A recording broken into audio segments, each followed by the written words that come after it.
Hi, I'm Scott Marcus. I'm a senior fellow at Bruegel, a macroeconomics think tank based in Brussels. And we're here today to talk about technical aspects of regulation, or RegTechs, that basically deals with how to use modern technologies, everything from artificial intelligence, machine learning, Internet of Things, how to apply those to the tasks that economic regulators do on a day-to-day basis and how to use them to benefit the public.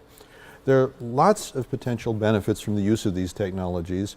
There are a number of applications that are much better done with them than with traditional means.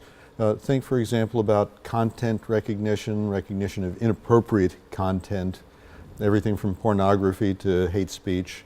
Identification of fake news potentially also benefits from these techniques.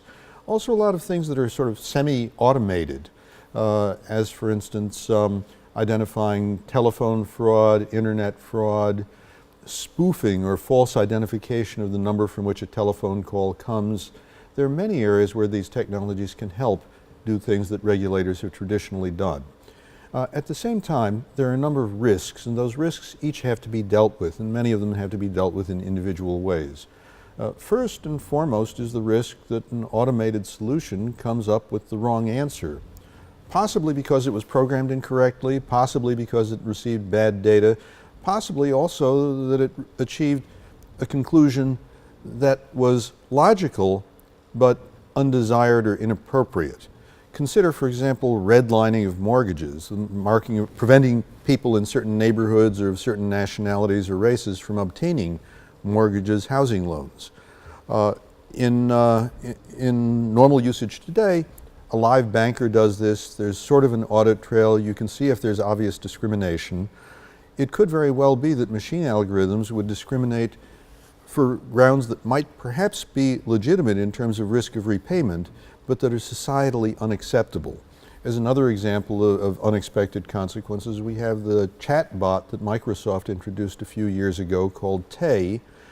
Tay was supposed to learn from the speech patterns of people tweeting, but unfortunately she learned too much. She fell in with the wrong company and within a few hours was tweeting that feminists should all die and burn in hell and that the Holocaust never happened.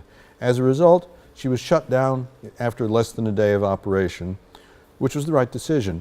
But again, it means that with these technologies come risks of poor decisions, risks of poor judgment. There are also risks to consumer privacy. Now, here we're talking about use by the regulators. We might want to say, well, this is for the public good.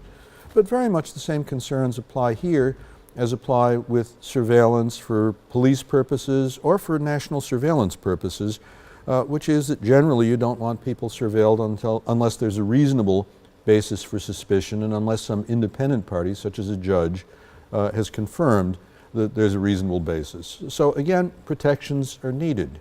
There are many other factors, many other risks that need to be taken into account.